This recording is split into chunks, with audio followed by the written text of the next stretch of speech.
Hey everyone, it's from Very Geek. Welcome back to the channel and the second video for today. Today we're going to be talking about the next chapter for Samurai 8, chapter 2.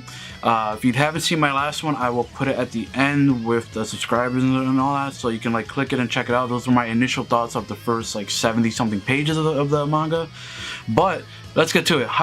Chapter 2. It's a good chapter. It was fun, and it basically continues where the last one left off, where it's basically spreading open the world and cracking it open. And again, this is how it's going to be, because it's a story. It's the beginning of a brand new story, so we're going to be in this environment of learning how things are, how the environment works, how it looks.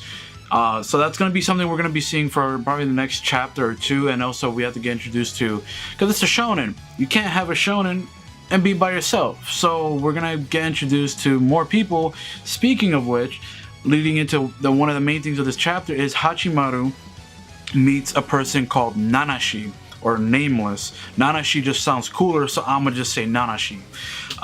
So Hachimaru meets Nanashi, and Nanashi is pretty much the equivalent to him being a shut-in, this and that. It's kind of like a similar like trope of like having someone that's similar to you, and they might be a rival later on. But this case, it's slightly different. It's a little bit different. Nanashi is interesting because we don't know what she is. And it's very interesting. I wonder if they're gonna go. It's kind of like when Haku, again, same creator.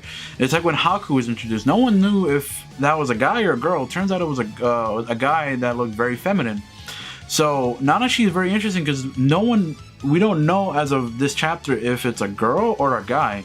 And I like how it's kind of like it's like fluid, and the way that we get this information is through that Nanashi has two hands and I guess can talk, and they both talk for Nanashi and have like differing opinions, like a mother and father in a way. So I wonder what's the lore between its hands, I'll say for now.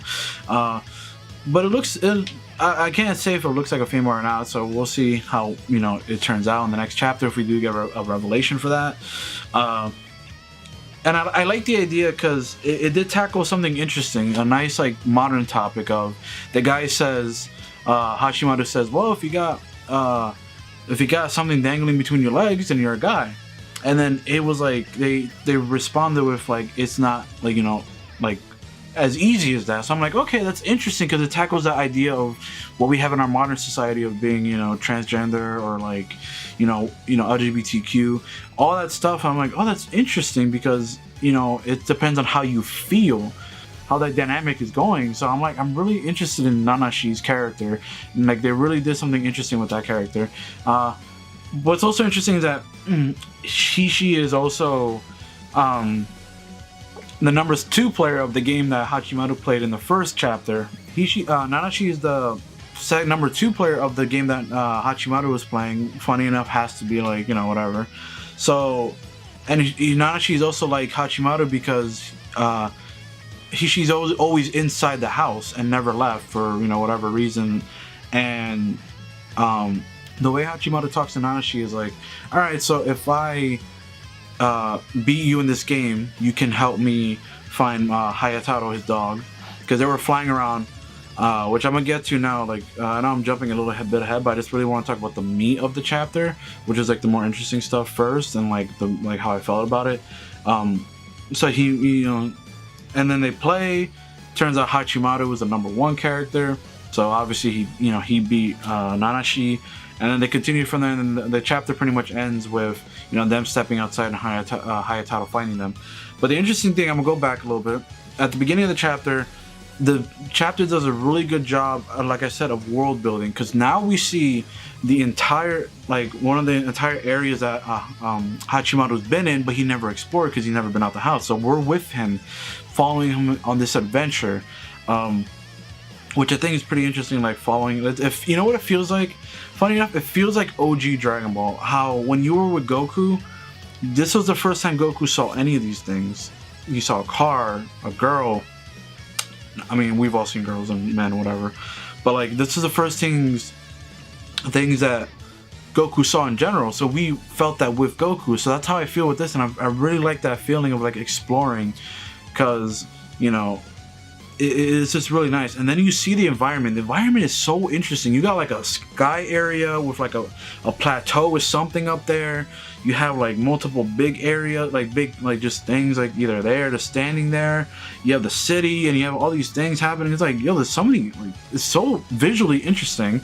Not only that, Hayataro he developed how to fly because, you know, the orb thing from last chapter. So now Hayataro can fly, and he got shot out of the air because the imposing antagonist for the next chapter is pretty much that I think is gonna happen is this one dude like on a tank, and he's just like shooting his for celebratory, like for I guess taking over some area, if I remember correctly. But he pretty much shot like in the air for a celebration, and then he shot Hayataro down, and then that's when they landed to Nanashi. So, and then you guys already know my thoughts about that. So I honestly really like this chapter, and I'm really liking Samurai 8's like tempo, the way it's like world building and how interesting it is and how the characters are. A couple tropes here and there, but that's just Shonen Jump in general. So overall, I would probably rate the chapter like, I don't know, I don't like doing number ratings, but I'll just do like an 8.5 out of 10. Like, it's a really nice chapter for world building and characters and introducing us to very interesting characters. And that's the thing that this manga is doing so far, is being very interesting and hooking the reader. So, with all that being said, what did you guys think of Samurai 8 Chapter 2? Make sure you guys leave it down below in the comment section what you thought. We can talk about it. Make sure you guys follow me on my Instagram, Twitter, my Snapchat, and my Stardust, which is a movie reaction, TV reaction app, and I'll probably put the link in the description if anything. Also, make sure you guys hit that like button, comment, share the video if you enjoy, subscribe if you're new, hit that notification bell, and I hope you all have a great night. Bye, guys.